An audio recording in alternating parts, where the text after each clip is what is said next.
we decided to put on this workshop and help you through some of the issues that you may be experiencing at this time. So welcome, Mrs. Williams Brown. Would you like to say something? Okay, just to say welcome to everyone.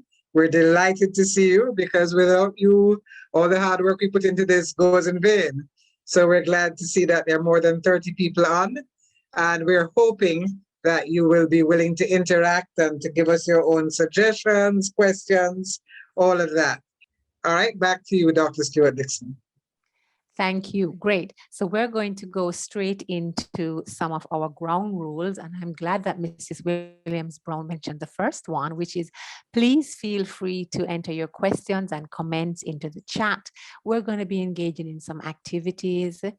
And we would like for you to, have a sheet of paper where you can be taking notes and really doing some exploration of what might be your anxiety triggers and how you can engage in some of the activities that will help you to feel a little bit more relaxed. So let's launch right into our presentations. Okay, so we're going to be talking about anxiety today. And right. And so if I ask you what is anxiety, have a look at this slide and tell me if anything rings a bell for you. Insomnia, irritability, impatience, any headaches, sweating, poor concentration, inability to concentrate, dry mouth.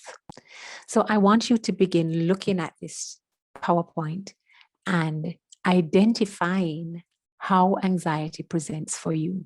And I think it's so important for us to know and to be able to identify that when we are experiencing these symptoms, that what is happening to us is that we are feeling anxious. Okay, so we will try to see if we can share this presentation, because having this PowerPoint might just be very useful for you to reflect on or reflect back to and say, yes, there are the symptoms.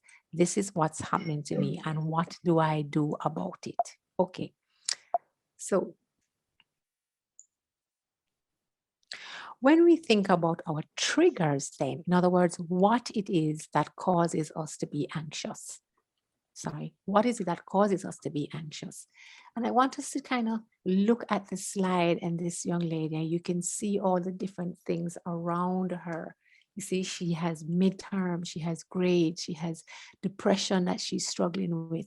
She has schoolwork is what it says, and assignments and peer pressure. And those are her triggers. But I want you to stop for a moment and think, what is it that occurs in my life that makes me feel anxious? Is it these things, or are there other things that's contributing to you feeling anxious? Relationships, it says midterms, tuition fees, self-esteem. What else? So on that sheet of paper, I want you to begin jotting down one or two triggers, or if you feel like you want to share it with us, please feel free to enter it into the chat. So anxiety as a response to something that has not yet occurred. So sometimes we spend a lot of time worrying about something and worrying that it's going to happen, and very often it does not, and it gives us a lot of anxiety. So the next slide we have up says, how does anxiety affect you? So on your note paper, just begin to quickly draw this slide and check the ones that apply. Look at the thoughts. Does anxiety affect how you think that something awful is about to happen? I'm going to fail my exam. I'm not going to do well. The worst is going to happen. I will not be able to cope when all of that happens. If I don't do it right, then everybody's going to find out that X, Y, and Z. What will people begin to think of me? Will they think I'm not good enough? What will people begin to think of me? And I need to escape. This is all too much for me. I need to get away. Is that how anxiety affects you? Just check. And if there's something that has come up for you that's not on that slide, write it down on your sheet, or if you feel like you want to share it in the chat, go ahead. And then when you are anxious, what emotions surface for you? Is it that anxiety leads you to feeling depressed? Is it that anxiety leads you to feel irritable when you're snapping with the people around you that you love and who care for you? Is it that anxiety leads you to feel nervous? Are you scared? How does anxiety present for you? Yeah. What other ways do it present? Except for the very first slide with all of those feelings and emotions. So let's look and just talk about what emotions surface when you are feeling anxious. Then I want us to go and look at those physical symptoms. What is your body doing when you feel anxious? Is your heartbeat faster? Do you feel tension? Can you feel your muscles in your neck and in your back feeling tight? Do you get dizzy? Is it that you get hot and sweaty, or is it that you can, your tunnel vision, you can only think on one specific thing? What kind of physical symptoms present for you? And then now let's go look at the behaviors. Are you overeating or undereating? Are you arguing with people? Is it causing you to start to drink alcohol or smoke any kind of marijuana? Or are you avoiding situations? I don't want to go to class. I don't want to interact with my friends. How does it present for you? And again, it is so important for us to understand how anxiety affects each one of us individually, because then we can begin to identify again what is happening to us and begin to build that picture of what it is that I need to cope with and what is it that I need to do so I can still be productive. I can mend relationships. I can no longer destroy those relationships because I'm feeling in a particular way. So now that we've identified our triggers, now we have identified how we present when we feel anxious, and we have a good grasp of what anxiety is and how it personally affects our life. The next thing that we're going to do is to try and help you with some strategies of how to cope when you are feeling anxious. So I'm going to change the slide now. Mrs. Williams-Brown, you take it from here. So, what are the things we can do that are strategies to help us with our anxiety? And there are several things that we can be doing. We're only going to suggest a few. And then I'd also want you to comment in the chat, and if you want to out loud, about any of these that we're going through or anything else. So, excuse me. One of the main strategies is dealing with how we think. Our thoughts can lead to those anxious feelings and behaviors and physical symptoms. So, is there a way that we can avoid unhelpful thinking? And if we understand what unhelpful thinking is, then it helps us. We can go, oh, I'm doing that type of unhelpful thinking. I need to change this. I need to let it go. So, two of them are up on the screen, and we're going to go through a few others. One of them is called personalization. Blaming yourself or taking responsibility for something that was not completely your fault. Or it also works if you blame other people for something that was your fault. So, that cycle of who's to blame. But I especially want to focus on the matter of you're taking responsibility for something that wasn't completely your fault, and then just getting upset with yourself and getting derailed. So you're going, I'd promised to look after my sibling and help them with their homework. And I did that, and then I couldn't finish what I had to do in terms of the assignment. But then my mom was home, and I could have asked her to, help with the last part of the kids' homework, and I didn't do that.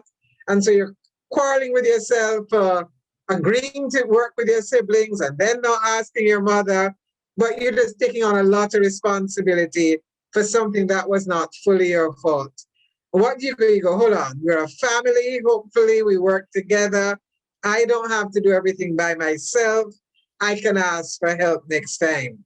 So when you're personalizing and you're taking on too much on yourself, you want to realize, hey, are there other people who are part of the team who can help with something? And also sometimes we go, it's my fault that this thing didn't work. You're in a group and you're doing something together and all the group is responsible. But even if you're not the group leader, you're the one who feels, I've got to make sure everything goes right. Hey, it's the group as well too. So not taking on more responsibility than is our reasonable share when there are problems. And then there's overgeneralizing.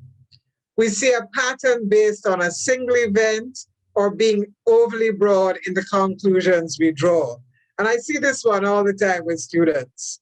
So a student comes in and is talking to us and they go, I'm just not really good at exams and I end up and my GPA isn't what it needs to be. And so I get specific and I go, okay, how many courses have you failed? Your second year, second semester, how many courses have you failed? And they tell me, oh, I failed one course in first year. So I say, and what's your GPA? No, cumulative.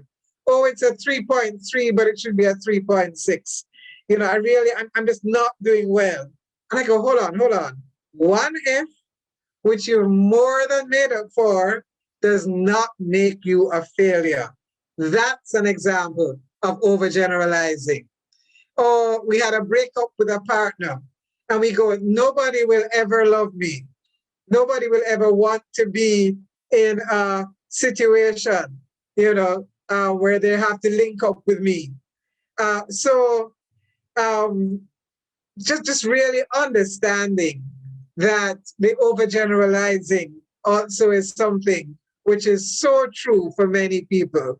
We just need to be able to go, hold on, that's one situation, one grade, one partner, one lecturer, one friend's comment. Hold the others, check the other things that are going on. It's not a pattern. And this is really important, therefore, to remind yourself of what is going well when things are problematic. And I wanted to just add, Mrs. Williams, to this and ask the students, is there a specific area of your life that you find you overgeneralize with? Do you overgeneralize with your desire for perfection? That I must do 100% in school, or your role as a mom, or your role as a caregiver? Is there something specific that you're overgeneralizing in? And some people are saying school. Some people say yes, school and work. Some people say school is the major source of worry. School. And it spills over. Relationship is another area where people feel that they overgeneralize in their thinking. So thank you. Moving along to our next slide. Okay, so along with that thing of overgeneralizing, one of the things that many people do is this matter of magnification and minimization. So magnification, we sometimes call it catastrophizing, where we blow things out of proportion in a negative way. So you're going, I failed this course, and it means that I'll never get a job. Nobody's going to employ somebody who has an F on their transcript. And that means I won't be able to pay back student loan. And that means, I'm going to be 40 and living on the streets. I mean, we just absolutely blow things out of proportion. We don't fact check. Fact checking is a very important thing in life. There are people we know who probably did not pass a course or two at UWI and who are working. I always give the story of my cousin and myself, who we were at UWI at the same time. We were supposed to go to the same school to teach when we graduated. He couldn't because he failed a course.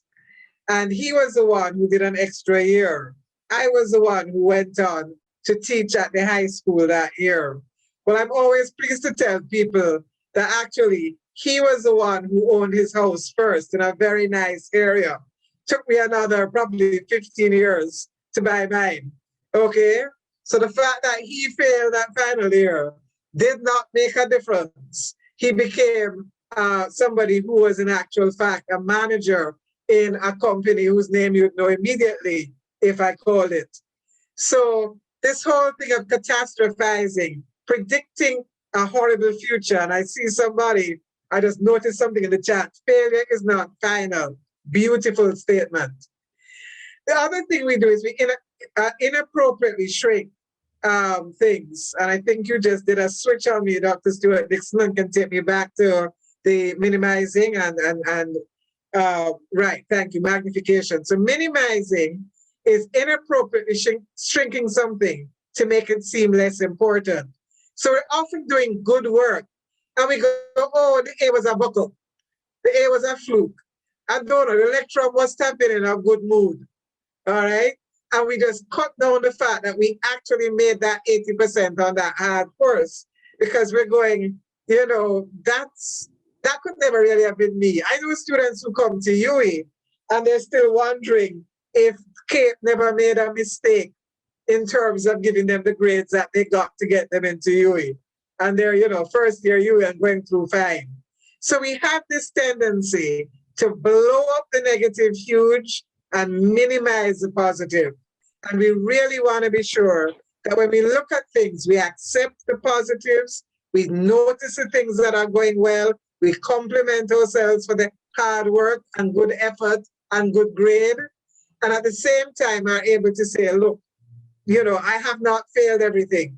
There are people, again, because I've been at UWI for forever, who I know who have failed, been required to withdraw, went and put their case for being allowed back in, got in, and in actual fact went on with a couple of tweaks very often in what they were choosing to do, but went on to do quite well.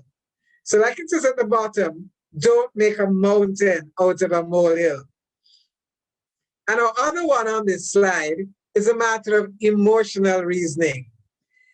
There we assume that because we feel a certain way, then what we think must be true, you know? That little pizza thought down there is an odd way of looking at it, but the whole idea of I feel like a failure, so I must be a failure, you know, definitely is not true. I feel that nobody wants to be my friend, but it's a feeling. People are willing to talk to me when I'm in groups, but I feel that, you know, it's just not true that I have social skills. So we can often believe things, feel things about ourselves that are untrue. And we need to check the evidence. I'm a big believer in show me the data. Show me what do the actual facts, what does what's happening actually tell me. So I can feel like this, but feelings are sometimes helpful, but sometimes they can also mess with us a bit. And what it says to us is, this is how I feel at the moment, but let's check out the evidence to see if it supports what I'm feeling. I think this issue of this unhelpful thinking is really touching home with people. Some persons say as a result of all of these thoughts, they avoid people. And other person says, no, they don't. That's not their life. Their life is on display. Recognizing anxiety and depression and anxiety, double homicide, you know. So people are beginning to identify. Some people say, oh, that is quite true. And it's so hard when emotional reason and catastrophic thinking is combined and you have a double whammy, it seems, that people are really beginning to identify with what it is that we have presented. So we have our final, I think it's our final, yes, unhelpful thinking style.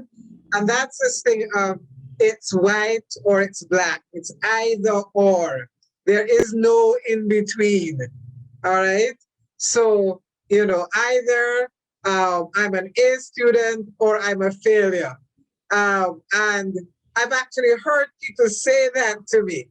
If I don't get straight A's, then I consider myself a failure. And I go, so what happened to B plus and B and C? UWI considers all of those pass marks, right? So this thing of it's just got to be a certain way or else. If it's not, if some people can get very rigid, even with their studying styles.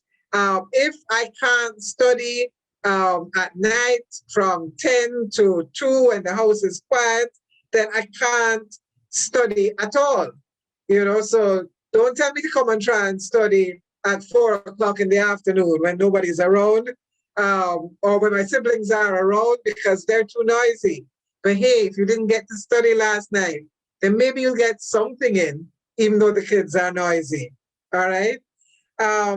So just remembering, as it says here, there are several shades of gray. There's lots of space in between.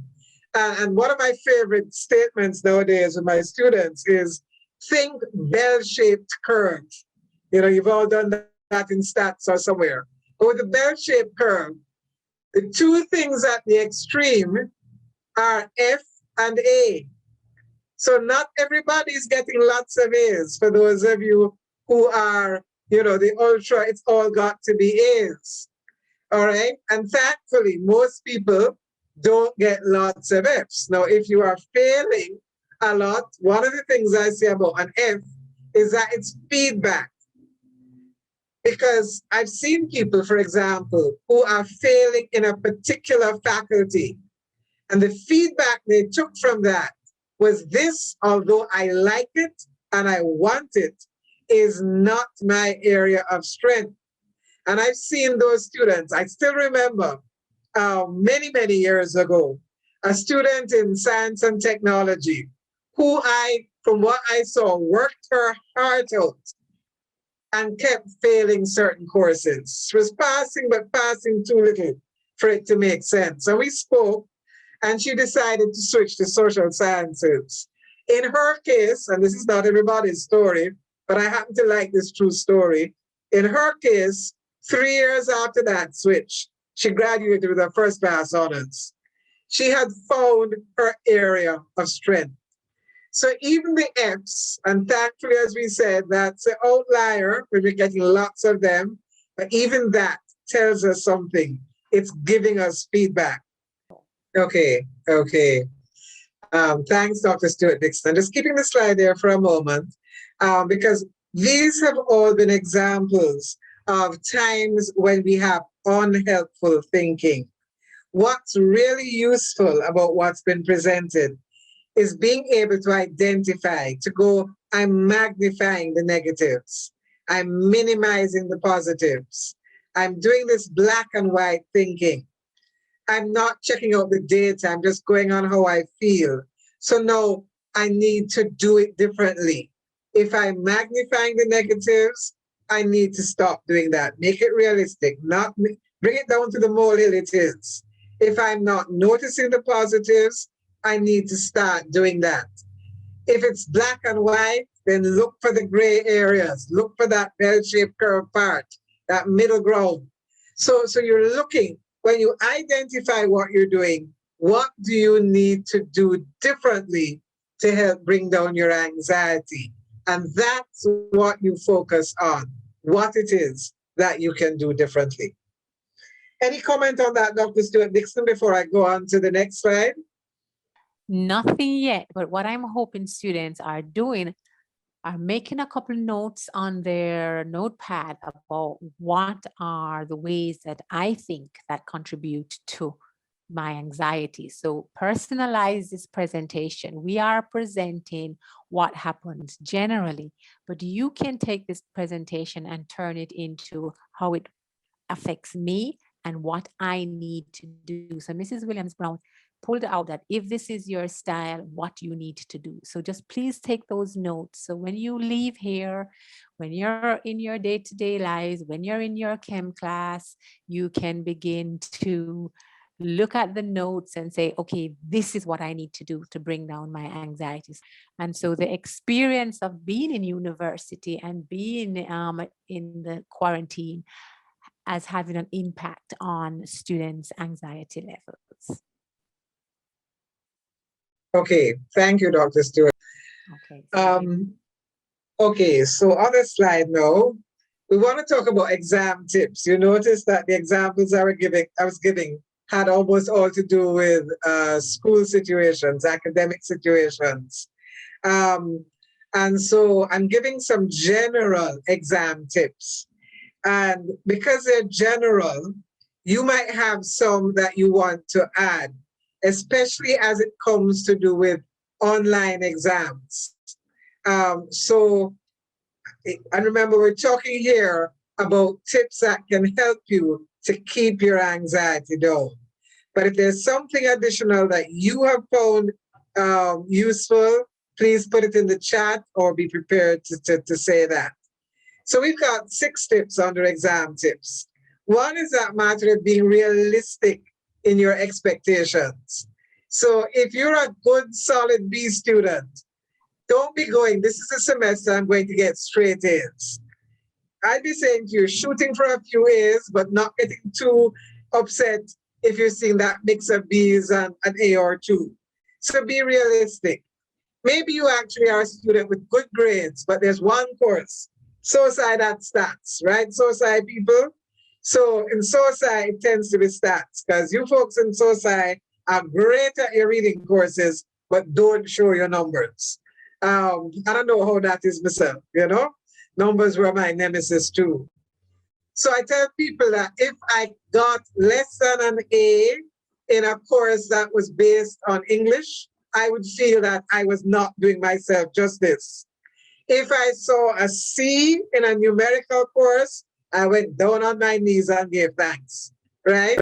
So to expect an A in stats, if I was doing stats, would not have been helpful. It would simply have added the pressure on myself, added to anxiety, whereas saying, look, 50% is doable.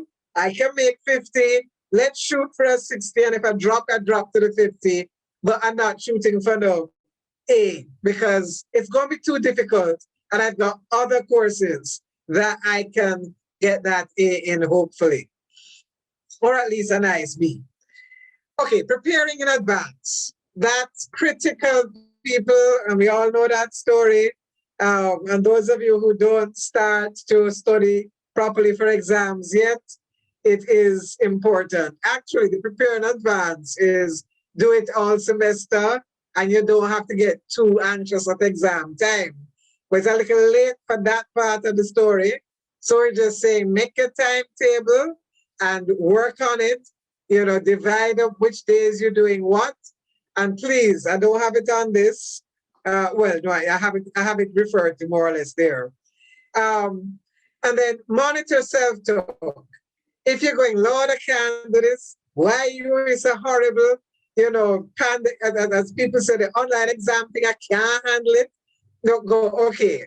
Truth is, I don't like the online exams, but that's what I have to deal with right now. And at least it allows me to get through the semester and not have to wait a semester more to graduate or to complete second year.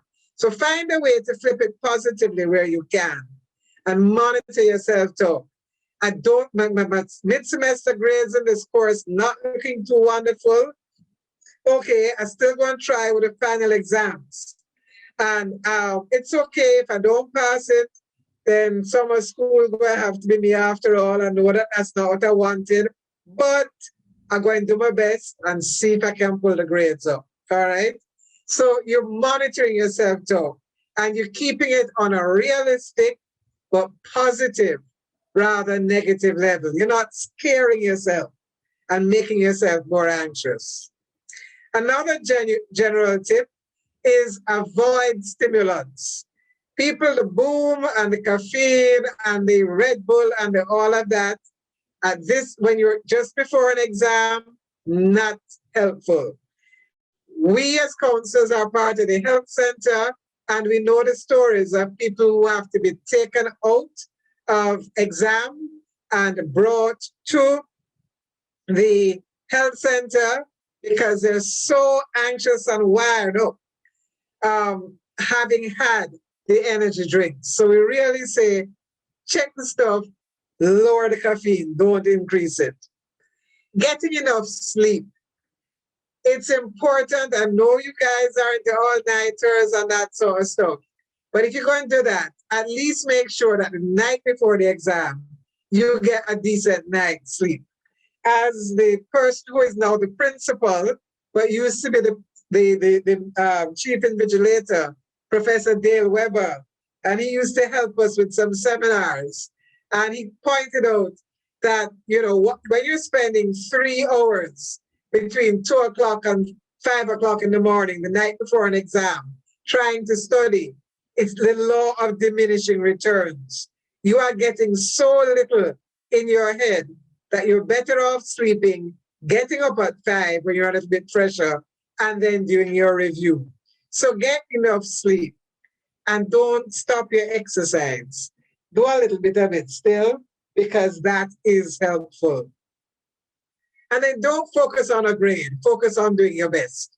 So instead of I've got to get an A and I've got to get a B, and those of you who've worked out, I need this much more on my GPA to get the honors, let that go if you tend to be anxious, especially. For some people, that might be motivating, but for most of us, it makes us very anxious. So we recommend that you focus on doing your best rather than focusing on a grade.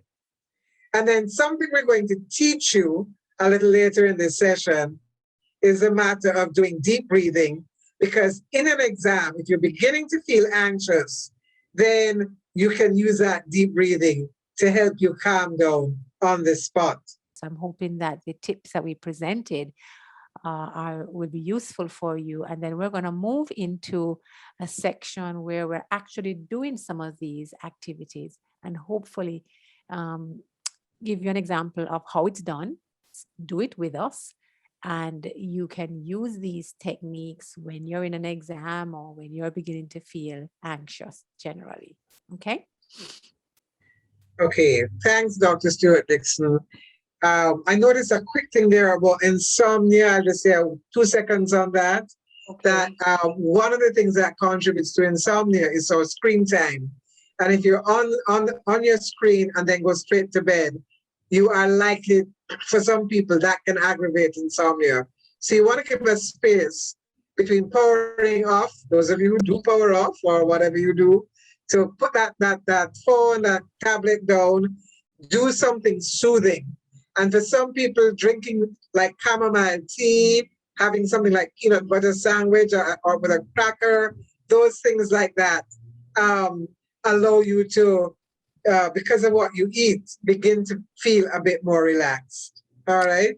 Yeah, and I'll just jump in and add to that some of these activities that we are going to be doing going forward can also be done before bed as a way to wind down, turn your brain off, and give you an opportunity to sleep. So let's see what comes next. All right, so over to you, Dr. Stewart Dixon. Take it away. Okay, so we're going to be doing some exercises with you, students. So the first one that we want to share with you is a grounding technique.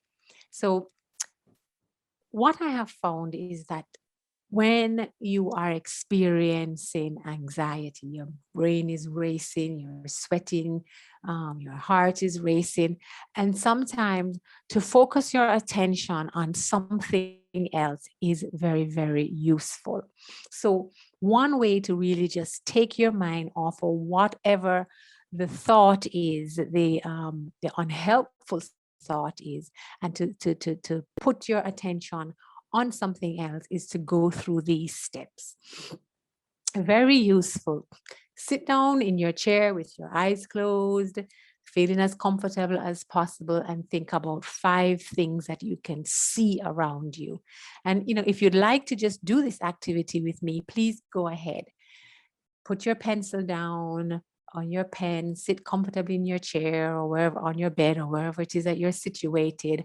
Close your eyes and think of 5 things that you can see around you. Bring them to mind, call the name out in your space. 5 things, go ahead.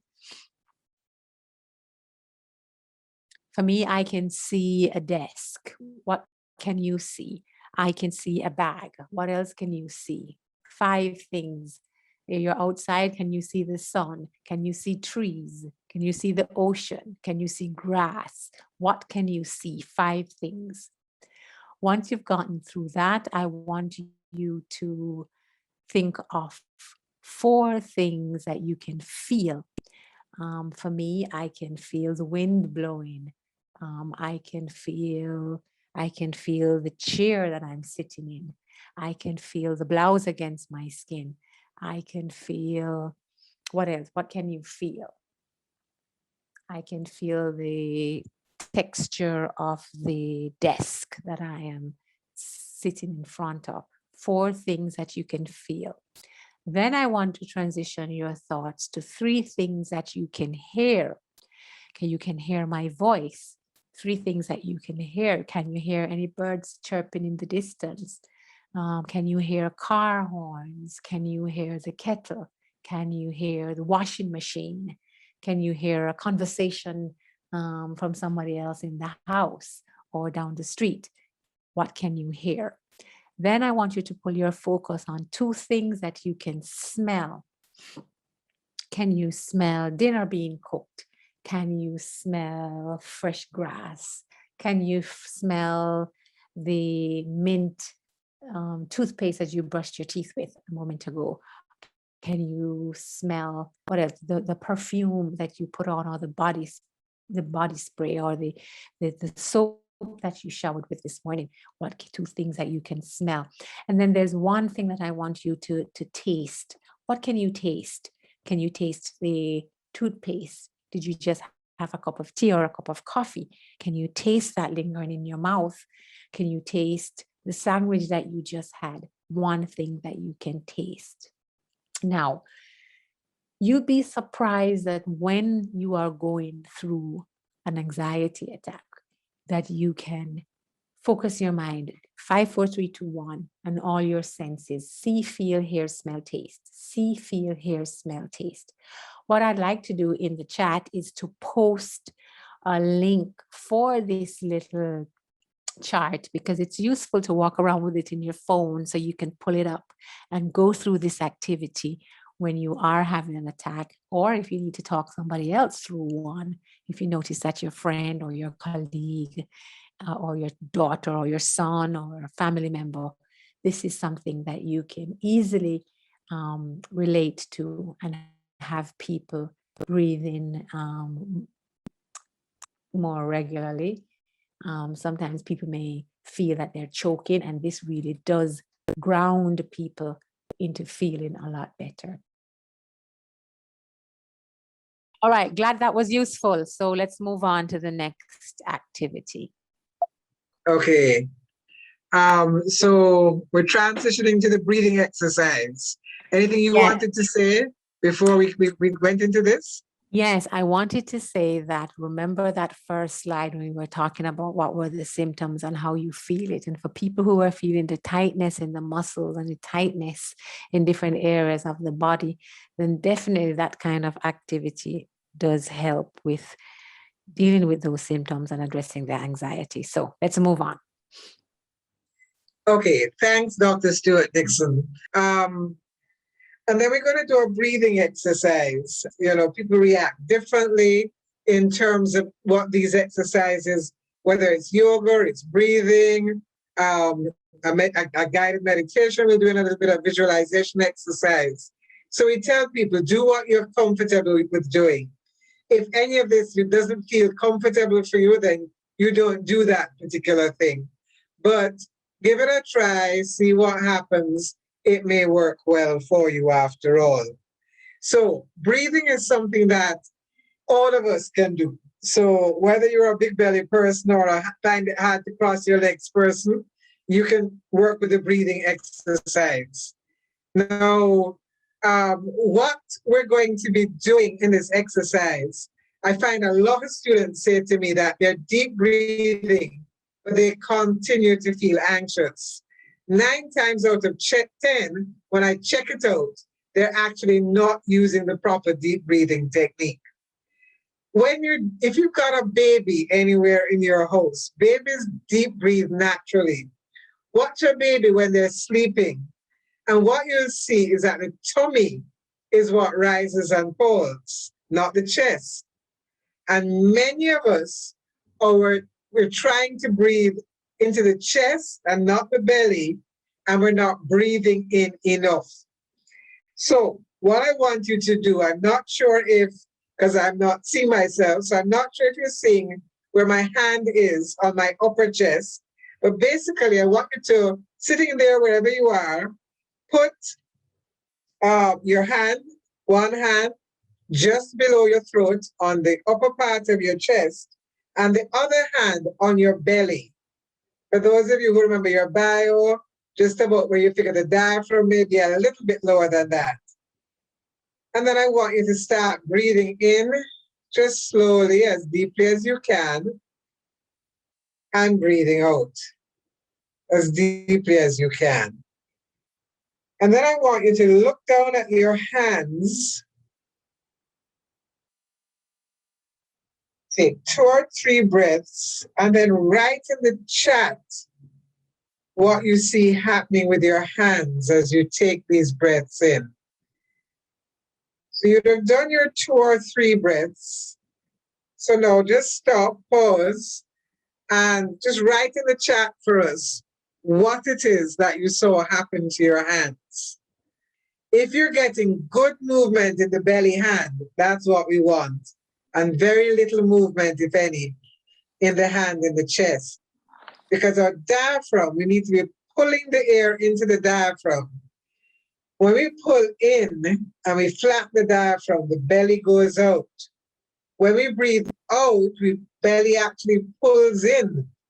The diaphragm goes up and the air gets squeezed out of the lungs.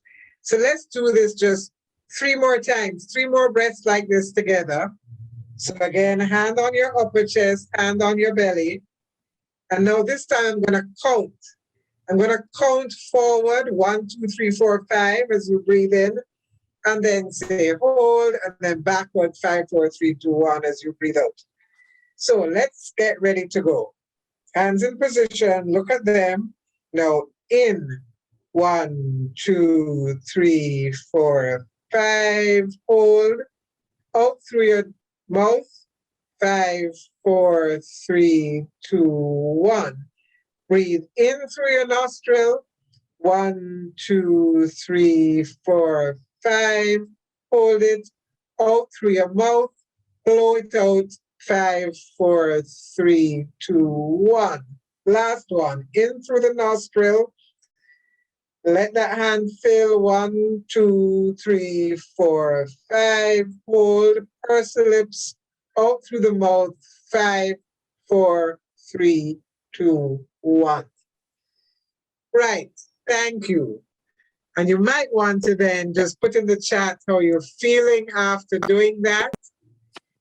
But that's something you can do anytime, anywhere. However, for it to have maximum effect, you need to practice this several times a day. So whenever you remember, hand on the belly, hand on the chest, and you just do 3 to 6 of those breaths, because those are real deep breaths and you can't do them all the time. But they have a relaxing impact on you. And if that doesn't feel comfortably, then what you want to do is just to breathe more slowly and more deeply. Your natural breath, not to hold it for any length of time, but just slowly breathe in as fully as you can and slowly let it out as fully as you can, and then do that a few times. So it's belly breathing, as we call it, diaphragmatic breathing. You can look that up if you need to be reminded about it. But the idea is just to breathe in through the nose, fill the belly, and then purse your lips and let it out like you're blowing into a balloon and just letting as much air out as possible. And then doing that, as we said, 3 to 6 times. Okay, students, so we have one more activity to do with today, and then we're hoping that you'll enjoy this one as well. You ready again, Mrs. B? Right. Just a comment on the breathing, and then we'll go to that next slide. In actual fact, for those of you who might have insomnia, this is a useful thing to do when you're lying in bed and can't sleep. But remember, don't just use it then. Practice, practice. I practice it so much that it's a miracle that I'm not yawning on you right now. I often do in my office when I start teaching someone this. So practice as often as you can remember. Use it regularly. You'll find it helpful. And our final slide, Dr. Stuart Dixon. Okay. Right. Now, just looking at that relaxes me. I'm a mountain type of person, but I'm also a water type of person. And what we're going to do is using some guided imagery, using the idea of a mountain, the picture of a mountain. And it's a really good way to give yourself a sense of balance in the midst of things that are changing around us. So if you choose to, through this exercise, you can keep your eyes closed and just listen to the sound of my voice. Or if you want to, you can just look at the picture and absorb yourself in that picture.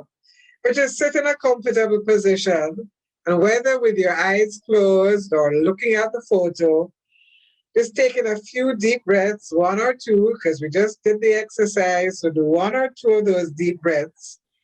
And then I want you to use your imagination to think of yourself as a mountain. Think of yourself as a mountain.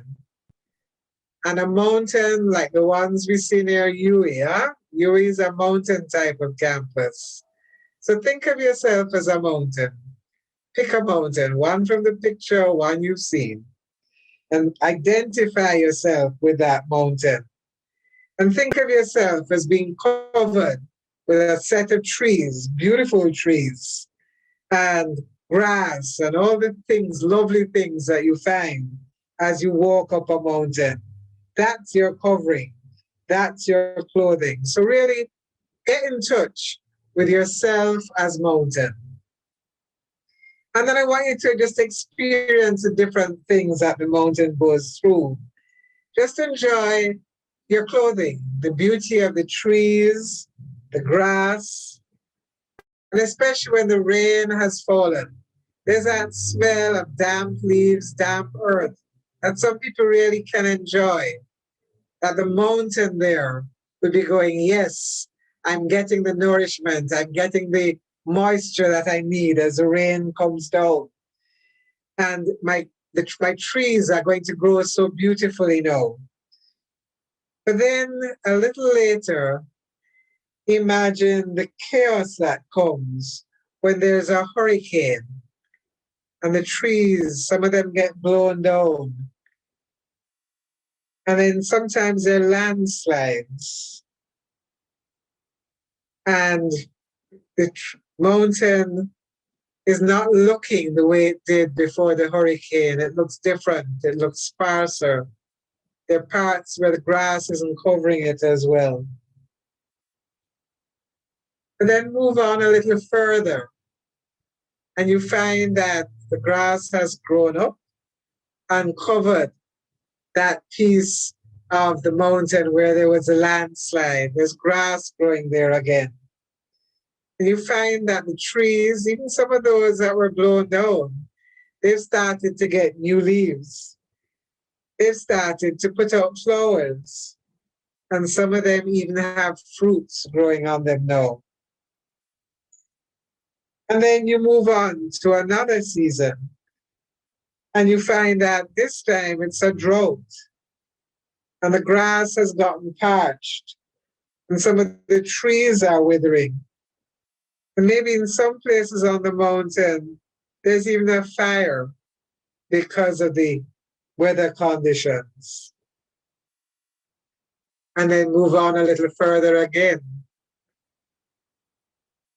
Because some months later, anybody looking at the mountain may not realize where that fire was, because now there's a carpet of green grass again. And some of the trees are growing back. And some of them that were scorched are actually now putting out new leaves again. So ask yourself, has the mountain itself actually changed? Has the mountain itself actually changed? And it seems to me that the mountain remains the same. It's solid, it's stable, and it's grounded. No matter what happens to the covering on the mountain remains the same. So in the midst of anxiety, it might help if you say to yourself, breathing in, I imagine myself as a mountain. And breathing out, I remind myself that I'm grounded and solid. Breathing in, I imagine myself as a mountain. Breathing out, I am grounded and solid. Then, when you're ready, you can open your eyes or take the focus off the photo, but that you return to whatever you're doing with that sense of being grounded and solid. No matter what is shifting around you, you know that you are grounded and solid because you are just like the mountain.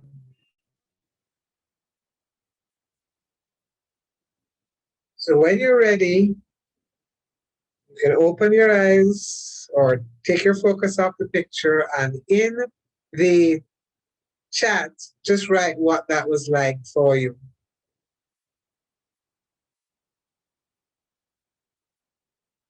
So that's it, Mrs. B. It sounds like we achieved our goal. It does indeed. So, and There folks we have been asking about how to make an appointment. So this is the information there. You can WhatsApp or call, and that will allow you to get in touch with the folks, the admin folks in our section, and they will set up an appointment for you. I will tell you that normally there is a bit of a wait to get an appointment, but be patient. Once you're in the system, you will be spoken with by a counselor, but at this point in the semester is often more than 2 weeks to actually get an appointment, sometimes more than 3 if we get really busy near exams. Okay, suppose it's urgent. One of the things you can do is to call UWI Helps, which is our offsite phone counseling service. This says available 24 hours. I really tell people you get a response within 24 hours because this is manned by one person. But the number is there, 876-294-0042. So UWI Helps is a way to speak with somebody, usually within the same day. All right? If it's something urgent too, you can also just call, speak with our admin staff, explain to them, the fact that this is urgent. They'll probably ask you a couple of questions, and then they are very good at helping you to figure out how to get in touch with someone at the earliest possible time. All right.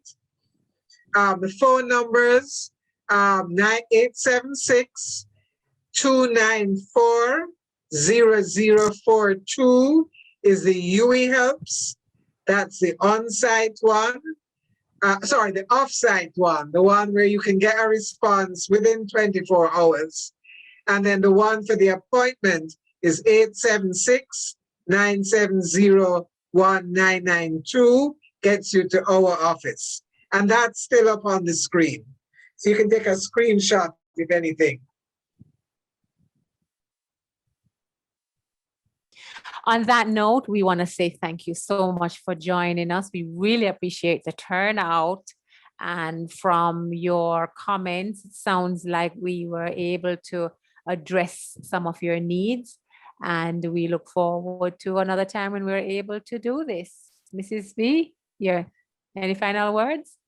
Just again to say a big thank you. We really, Dr. Stuart Dixon and I, when we do this, we're going like, when we have anybody, we are immensely grateful to you for showing up. And we want to wish you all the best for the rest of the semester. And trust that, especially for those of you who are returning students, next year will be a year of more possibilities than this year has been. But that as we go along, we stay grounded like the mountain. Things change, but we are grounded. All the very best to you all. Thank you again. Thank you.